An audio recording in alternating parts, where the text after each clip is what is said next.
مثل تیرا کوئی صورت میں نصیرت میں۔ الحمدللہ رب العالمین والصلاة والسلام علی خاتم النبیین، اما بعد فاعوذ باللہ من الشیطان الرجیم، بسم اللہ الرحمن الرحیم۔ الصلاة والسلام علیک یا رسول اللہ وعلی آلک واصحابک یا حبیب اللہ۔ الصلاة والسلام علیک یا نبی اللہ وعلی آلک واصحابک یا نور اللہ۔ اللہ پاک کے سب سے آخری نبی محمد عربی صلی اللہ تعالی علیہ وآلہ وسلم نے ارشاد فرمایا، تم مجھ پر درود بھیجو، اللہ پاک تم پر رحمت بھیجے گا۔ صلو علی الحبیب صلی اللہ تعالی علی محمد۔ اس سے پہلے کہ میں اپنے عنوان کی طرف آؤں، ابھی کچھ ہی دیر پہلے، چند منٹوں پہلے میرا ایک مشورہ جاری تھا پنجاب کی صورتحال پر۔ ہم FGRF کے ذمہ داران اور چند اراکین شورا کے ساتھ ابھی میں مشورہ ہی کر رہا تھا، اور مشورے سے یوں سمجھے کہ فارغ ہوا اور یہاں آپ کے ساتھ حاضر ہوا ہوں۔ اور جو پوزیشن سامنے ہے وہ پوزیشن ہے غم زدہ کرنے والی ہے، پریشان کرنے والی ہے۔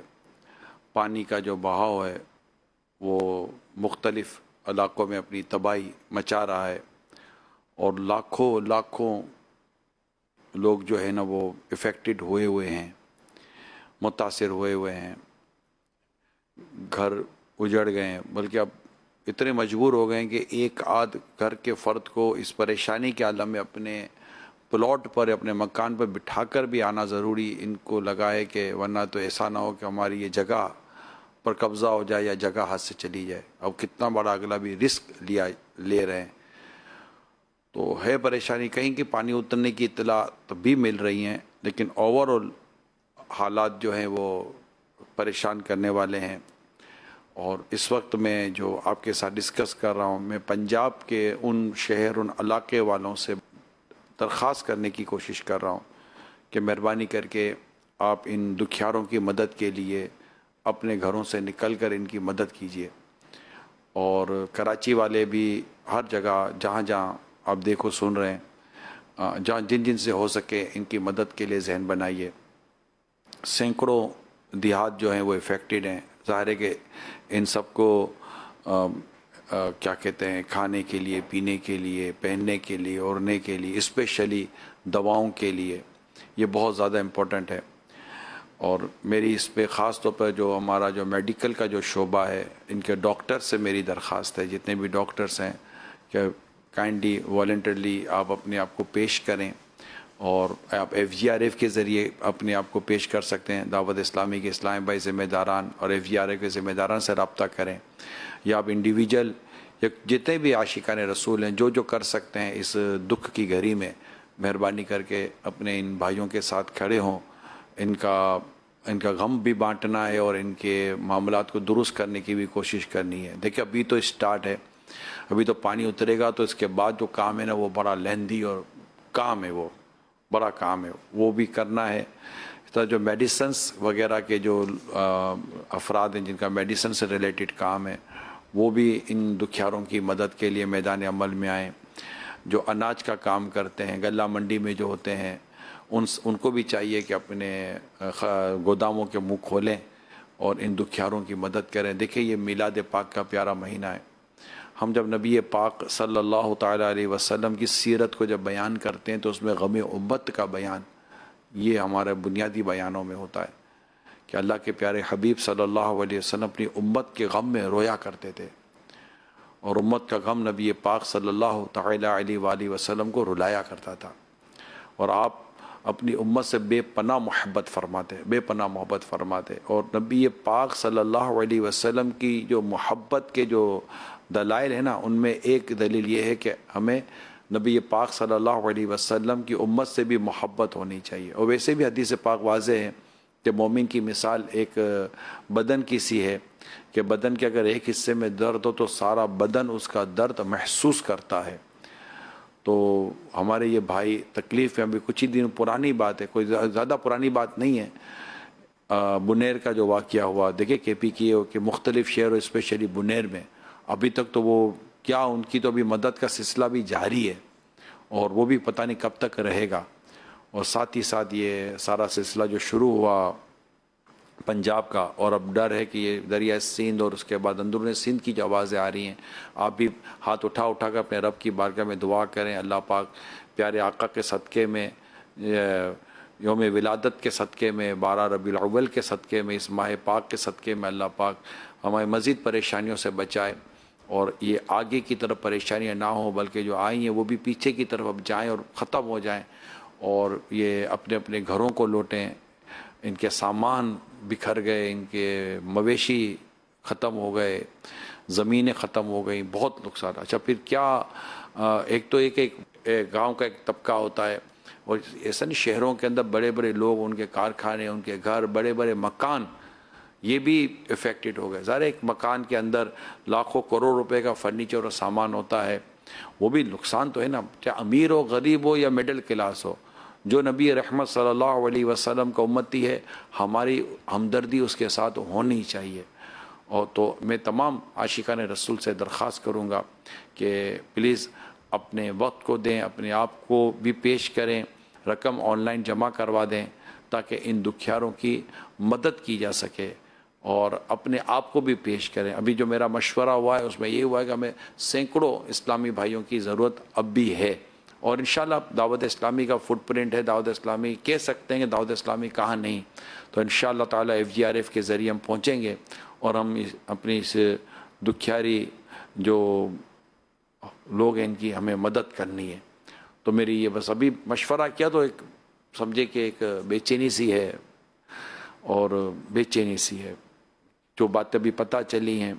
اب سر پورا مشورہ بیان کروں تو پروگرام کا وقت ہی اسی میں نکل جائے گا، لیکن امت پریشان ہے، امت پریشان تو ہے نا. تیرے پیارے کی دکھیاری امت پہ سیلاب کی آئی آفت، تیرے پیارے کی دکھی یاری امت پر ہے سیلاب کی آئی آفت. تیرے پیارے کی دکھی یاری امت پر ہے سیلاب کی آئی آفت.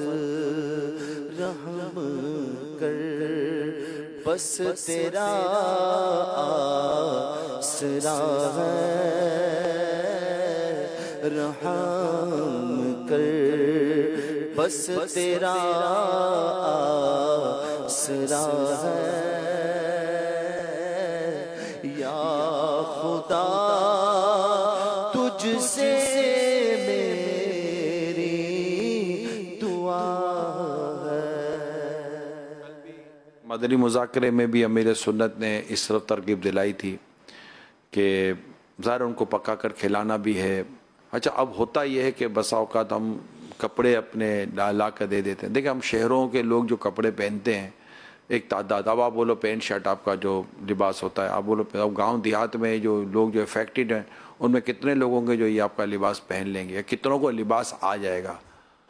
تو یہ یوں سمجھیے کہ اس وقت جو اصل جو ضرورت ہوتی ہے نا وہ رقم کی ہوتی ہے، اور ایک ایک کے ہاتھ میں جا کر جو افیکٹڈ ہوتے ہیں ان کے ہاتھ میں رقم دینی ہوتی ہے کہ یہ رقم آپ لیجئے اور اپنی ضرورت پوری. ان کا تو سب نکل گیا نا، بہ گیا. اب جو اپنی جان بچا کر نکلنے میں کامیاب ہو گیا وہ کہاں اپنا سامان وغیرہ لیں گے. اب جو ہوا ہوگا اللہ پاک سب پر رحم فرمائے. اور جو اپنا سامان لے کر جانا چاہتے ہیں، میں اپنے آپ کے ساتھ اپنا ایکسپیرینس شیئر کروں کہ اب اس میں بھی ہے نا بس بدقسمتی کے ساتھ ہمدردی کے بجائے لوٹنے والوں کی بھی ایک تعداد آ جاتی ہے. تو ہوتا کیا ہے کہ پھر جب آپ سامان لے کے جاتے ہیں نا تو پہلے سے باہر ایک دونوں طرف، سندھ کا تو مجھے تجربہ تھا جب میں وہاں گیا تھا اس کام کے لیے، جو پریشانی آئی تھی، تو وہاں پر یہ دیکھا جاتا تھا کہ شروع میں لوگ اپنی ٹرکیں خالی کر دیتے تھے، اب ادھر ہی آیا ادھر ہی خالی ہو گیا، ادھر ہی پتہ نہیں پھر کدھر چلا گیا، اور اندر جب ہم گئے تو اندر پتہ چلا کہ اندر تو کوئی پہنچ ہی نہیں پا رہا ہے۔ میں آپ کو اپنا بتا رہا ہوں، ذاتی طور پر جو میں ذاتی طور پرسنل میں گیا تھا اندرون سندھ کی طرف، تو مجھے لوگوں نے کہا کہ یہ اللہ کا شکر ہے کہ آپ آ گئے، یہاں آتا ہی کون ہے، پہنچ ہی نہیں پاتا۔ یعنی مجھے یاد پڑتا ہے میں وہاں تک گیا تھا کہ ایک زمین ختم ہو گئی تھی، پھر پانی سے گزر کر آگے جانا پڑتا۔ تو اب یہ کہ آپ نے اگر آپ اپنا کوئی بھی سامان یا کوئی مدد کی چیز لے کر جانا چاہتے ہیں تو آپ مہربانی کر کے معلومات لے لیں، دعوت اسلامی والوں سے معلومات لے لیں یا کسی اور سے معلومات لے لیں جو آپ کو پراپر گائیڈ کر سکے کہ آپ جا کر مطلب کہ فلاں جگہ پر جا کر آپ بانٹ دیں۔ آپ کوئی ایریا کا نام لے لیں، کوئی جگہ کا نام لے لیں، کوئی اس کا میپ نکال لیں کہ بھائی یہ وہ افیکٹڈ ایریا ہے۔ سینکڑوں گاؤں جب افیکٹڈ ہیں، اور سینکڑوں گاؤں میں نہ جانے کتنے افراد افیکٹڈ ہوں گے، کتنے بچوں کے مسائل ہوں گے، بچوں کے کھانے پینے کے مسائل ہوں گے، بچوں کے لیے جو ضروری چیزیں ہوتی ہیں اس کی بھی ایک امپورٹنس ہمیں سمجھنی چاہیے۔ تو ان تمام تر پہلو کو سامنے رکھیں، اور پھر آپ جو بھی آپ دوست، اپنی فیملی یا آپ آپس میں مل کر کوئی مشورہ کر رہے ہیں، کوئی طے کر رہے ہیں، تو لازمی طور پر آپ اس کو لیں اور مدد کے لیے میدان عمل میں آئیں۔ اللہ کرے کہ ہم ان دکھیاروں کی مدد کرنے میں کامیاب ہو جائیں۔ اور ہوتا ہمارے، میں نے دیکھا ہمارے ملک میں اور بیرون ملک، اسپیشلی جو پاکستانی ہیں ان کو میں نے دیکھا ہے جب ایسے حالات ہوتے ہیں تو وہ ملک کے باہر ہوتے ہیں لیکن اپنے ہم وطن کی اور اپنے مسلمانوں کی مدد کے لیے یہ باقاعدہ اس کے لیے اپنی کوششیں شروع کر دیتے ہیں، رابطے شروع کر دیتے ہیں، رقم بھیجتے ہیں، اور جو ان سے بن پڑتا کرتے ہیں۔ ایک احساس نظر آتا ہے، اگرچہ میں کہہ رہا ہوں کہ ایک لوٹ مار و مافیا اب جب برے کہاں نہیں ہوتے، لیکن ماشاءاللہ اچھوں کی بھی تعداد ہمارے یہاں پائی جاتی ہے۔ تو اب ان میں طرح طرح کی بیماریاں جب ہوں گی تو اس کا بھی علاج، تو میں دوبارہ ایک بار پھر ونس اگین میں جو ہماری ڈاکٹرز جو اسلامی بھائی ہیں ان سے میری ایک ہمبل ریکویسٹ کروں گا کہ کائنڈلی پلیز آپ معلومات لے کر اپنا ہی ڈاکٹرز کا پینل بنائیں۔ کوئی بھی ایک دو ڈاکٹر کھڑے ہو جائیں گے تو 4-5 ڈاکٹر، 10-12 ڈاکٹر یہ وہاں کے لیے چل پڑیں گے، اور ان کی بہت اچھی مدد ہو جائے گی۔ اور ان کی مطلب کہ بعض اوقات اس سے تو بچ گئے، لیکن اب بیماری میں اللہ نہ کرے کچھ اور ہو جائے تو، اور پھر وہاں کیا ہوگا؟ بڑی بڑی ہاسپٹل تو ہونے سے رہیں، بہت سکتا ہے کہ وہیں سے پھر پیشنٹ کو وہاں ہاسپٹل ٹرانسفر کرنے کی بھی کام کرنے پڑے۔ تو یہ ہے مدد کا وقت ہے نا۔ ایک خاص آئے خاصان رسول، وقت دعا ہے، امت پہ تیری آ کے عجب وقت پڑا ہے۔ ہم نیک ہیں یا بد ہیں، بالآخر ہیں تمہارے، نسبت بہت اچھی ہے مگر حال برا ہے، تدبیر سنبھلنے کی ہمارے نہیں کوئی، بس ایک دعا تیری جو مقبول خدا ہے۔ تو اللہ پاک ہم سب کی مدد کرے، ہم سب کے غموں کو دور کرے۔ اعلیٰ حضرت امام اہل سنت رحمۃ اللہ تعالیٰ علیہ کا ایک بڑا پیارا کلام ہے، غم ہو گئے بے شمار آقا، بندہ تیرے نثار آقا، یعنی سرکار صلی اللہ علیہ وسلم کے ساتھ جو اعلیٰ حضرت نے اس کلام میں اپنا جو تعلق بیان فرمایا کہ میرا تعلق کیسا ہے، اور میں سرکار صلی اللہ علیہ وآلہ وسلم سے میری کتنی مطلب کہ امیدیں ہیں، میرے آقا صلی اللہ علیہ وسلم سے کیسا آپ نے اپنی وہ عقیدت وابستہ کی ہوئی ہے۔ اس کے چند اشعار سنتے ہیں۔ غم ہو گئے بے شمار آقا، غم ہو گئے بے شمار آقا، بندہ تیرے نثار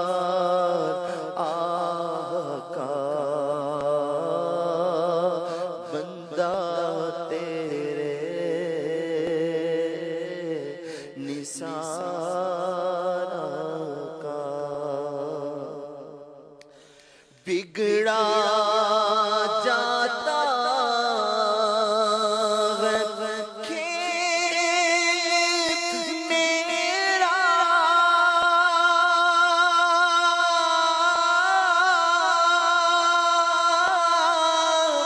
بگڑا جاتا ہے کھیت میرا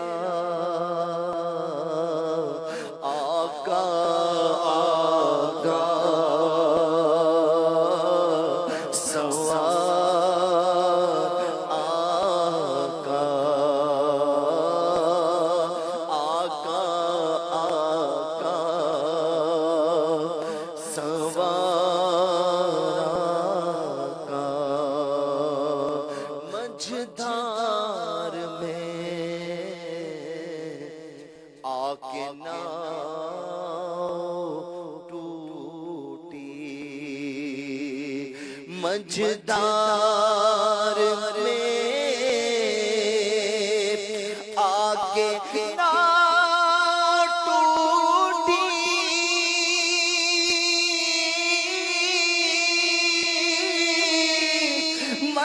مجھدار میں آکے ناؤ ٹوٹی دیہات کے ہوں میں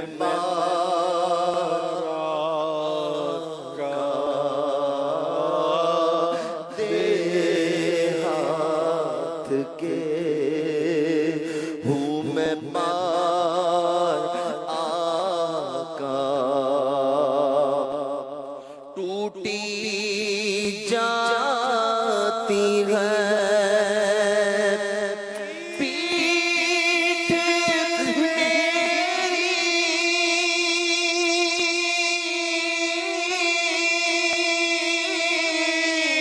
ٹوٹی جاتی ہے پیٹھ میری ٹوٹی جاتی ہے پیٹھ میری ٹوٹی جاتی ہے پیٹھ میری للہ یہ بوجھ اتار آقا للہ یہ بوجھ اتار آقا ہلکا ہے اگر ہمارا بلبلا بھاری ہے تیرا وقار آقا مجبور ہیں ہم تو کیا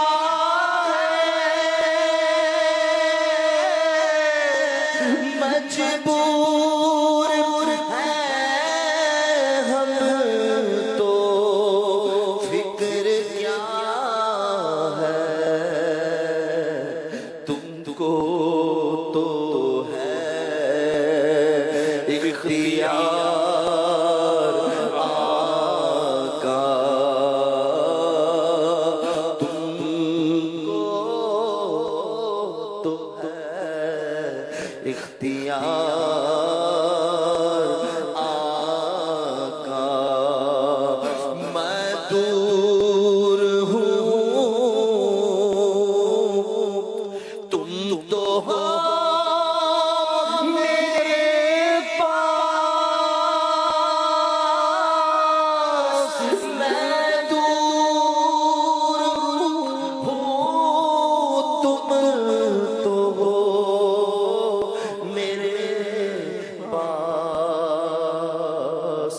سن لو میری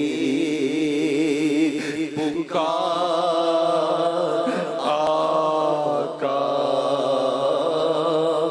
سن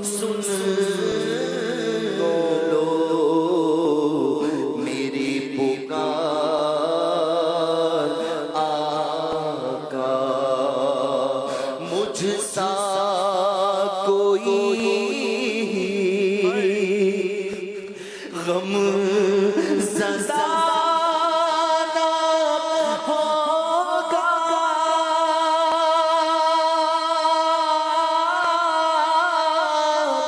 مجھ سا کوئی غم زدہ نہ ہوگا، تم سا غم گسار آقا، تم سا نہیں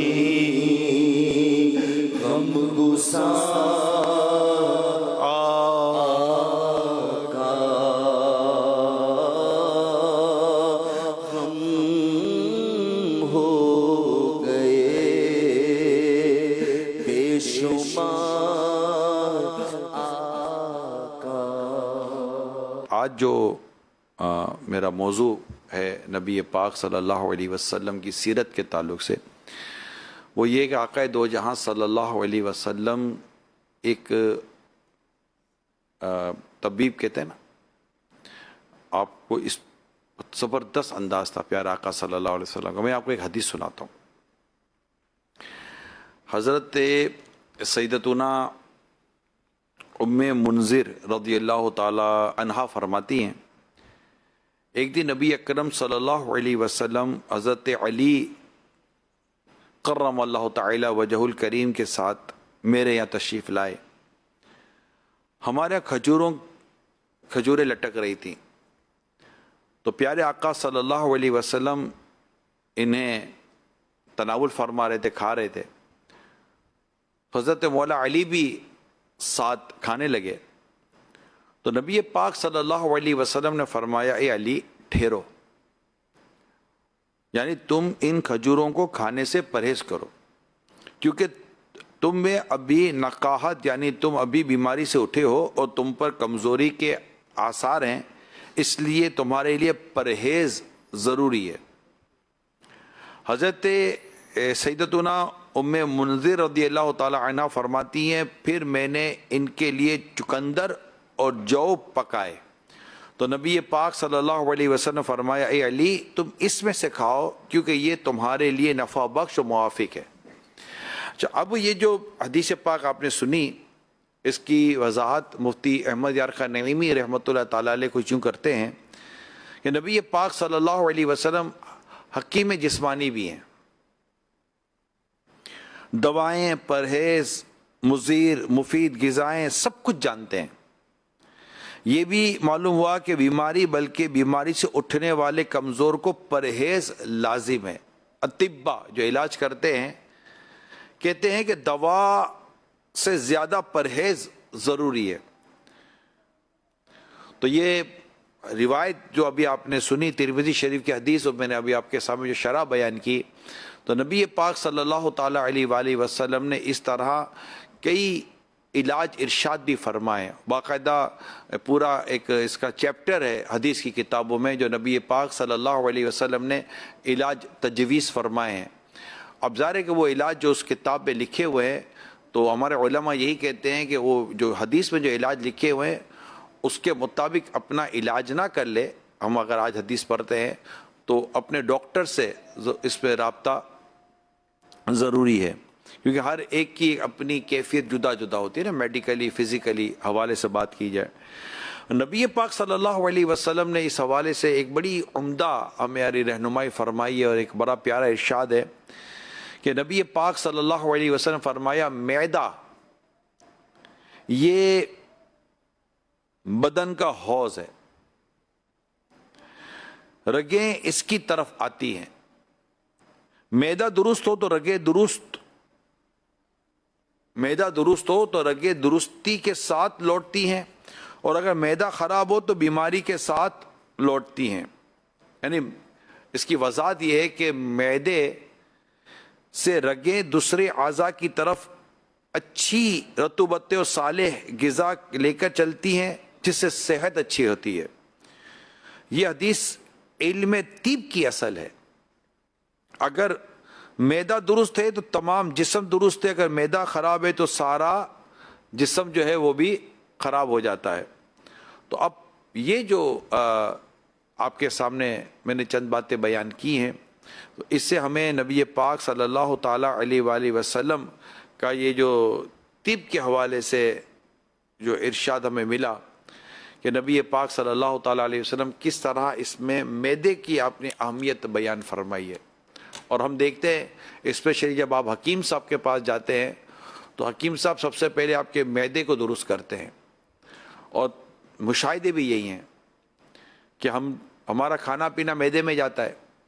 اگر معدہ خراب ہو جاتا ہے تو معدہ میں جب کھانا خراب ہو جائے گا تو وہیں سے ساری رطوبتیں نکلتی ہیں، رگیں وہیں سے نکلتی ہیں، اور جو جائے گا تو پھر جو بلڈ کے ساتھ یا دیگر چیزیں جو لے کے جائے گا تو پھر وہ کہیں نہ کہیں اس کے سائیڈ ایفیکٹ ہم محسوس کر رہے ہوتے ہیں. اور پھر جو پہلے ایک مولا علی رضی اللہ تعالیٰ عنہ والی حدیث بھی آپ کو بیان کی کہ پرہیز. اب ہمارے یہاں پرہیز، ہمارا شوگر کا مریض بھی میٹھے سے پرہیز کرنے میں بھی احتیاط نہیں کرتا، سچی بات ہے.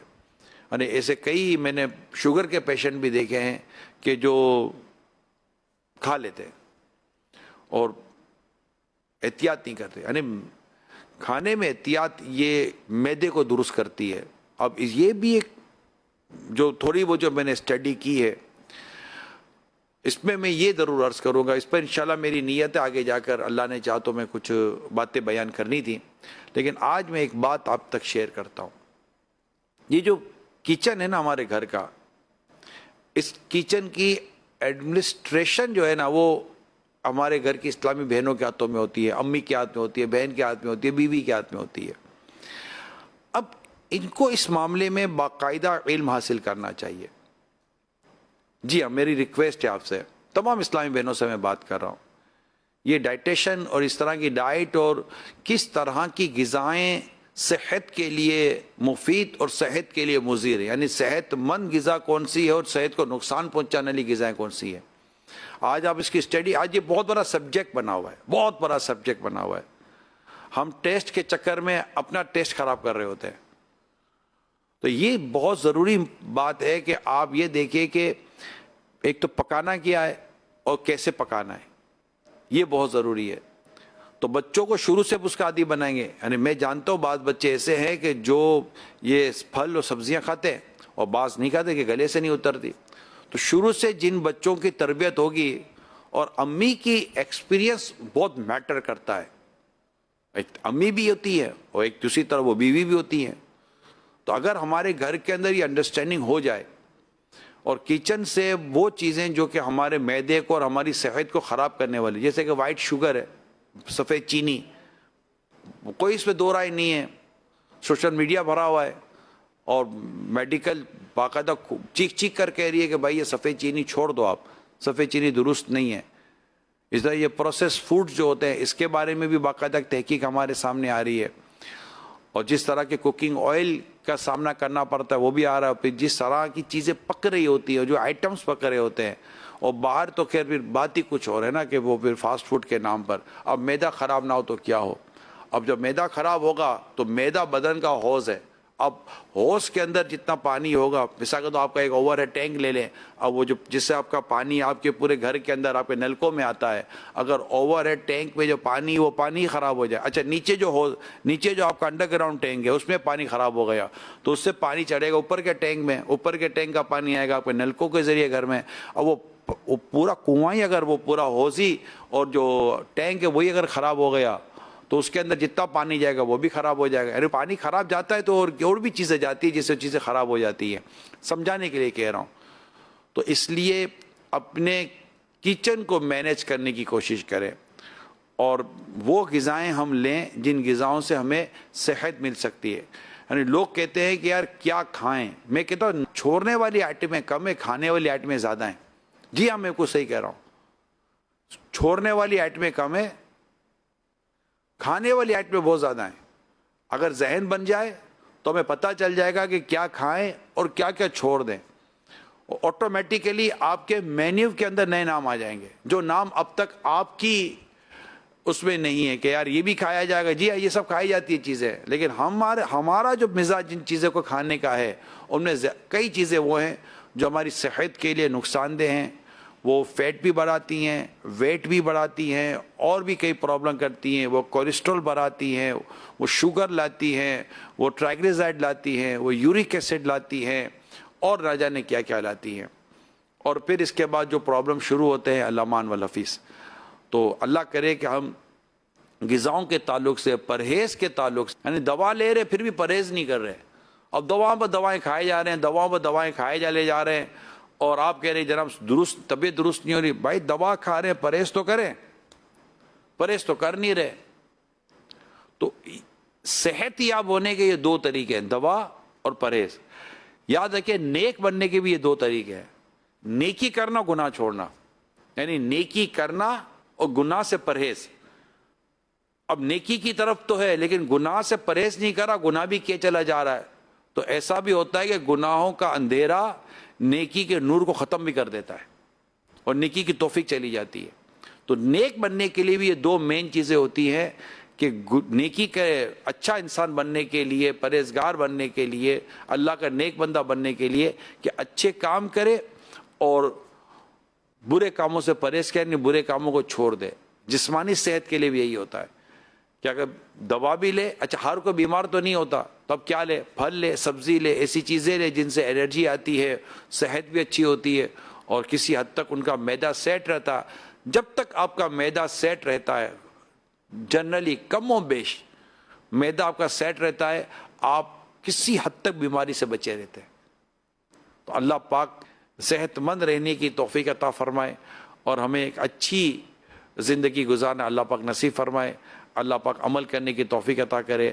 آمین. صلو علی الحبیب صلی اللہ علیہ محمد. نہ دیکھا مثل تیرا کوئی صورت میں, نصیرت میں. آ گیا میلاد کا موسم سہانا ہے, آ گیا میلاد کا موسم سہانا ہے. 1500واں ہمیں میلاد منانا ہے, 1500واں ہمیں میلاد منانا ہے. سرکار کی آمد مرحبا, منٹھار کی آمد مرحبا, سردار کی آمد مرحبا, سالار کی آمد